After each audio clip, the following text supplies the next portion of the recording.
తెలుగు భాషా దినోత్సవ శుభాకాంక్షలందరికీ. భాష అనేది భావ వ్యక్తీకరణకు సాధనం.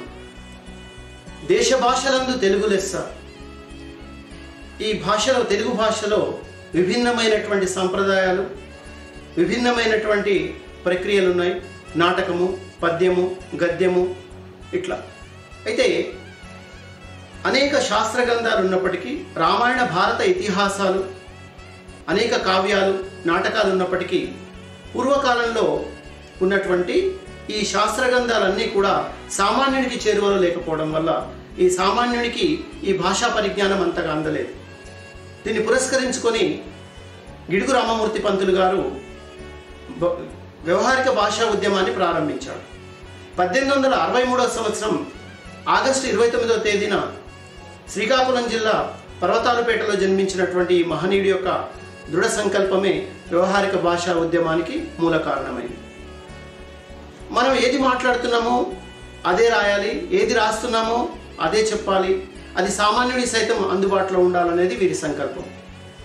ఎన్నో శాసనాలు, దేవాలయాల్లో శాసనాలను పరిశోధించి ఎన్నో గ్రంథాలు చదివినటువంటి మహనీయుడు వ్యవహారిక భాషలోనే రాసేటువంటి విధానాన్ని ప్రోత్సహించడం జరిగింది. గిడుగు రామమూర్తి పంతులు గారు కేవలం భాషావేత్తనే కాకుండా హేతువాది, కార్యశీలి, సంఘ సంస్కర్త కూడా. అనేక విషయాలలో ఎన్నో వ్యాసాలు రచించి వ్యవహారిక భాషా ఉద్యమానికి పితామహుడయ్యాడు.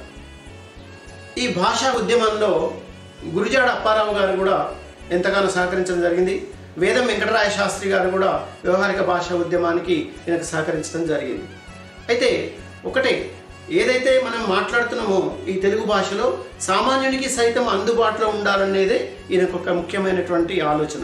అదేవిధంగా గిరిజన ప్రాంతమైనటువంటి ప్రాంతంలో ఒక సవర భాష ఉంటే ఆ సవర భాషను తీసుకొని వాళ్ళకు వ్యాకరణాంశాలు రాసి తెలుగులోనికి అనువదించి, అదేవిధంగా సవర భాష నుంచి ఆంగ్లంలోనికి అనువాదం చేసి అనేక నిఘంటువులు రచించి వాళ్లకు ఈయన సొంత ఖర్చుతో ఒక ఉపాధ్యాయుడిగా ఉండి 30 రూపాయల నెల జీతం తీసుకుంటూ సొంత పాఠశాలను స్థాపించి వాళ్ళకు కావలసినటువంటి విద్యాబోధన చెప్పినటువంటి ఒక మహనీయుడే గిడుగు రామమూర్తి పంతులు గారు. ఆ మహనీయుని యొక్క జన్మదినోత్సవాన్ని పురస్కరించుకొని మనం ఈరోజు తెలుగు భాషా దినోత్సవాన్ని జరుపుకుంటున్నాం.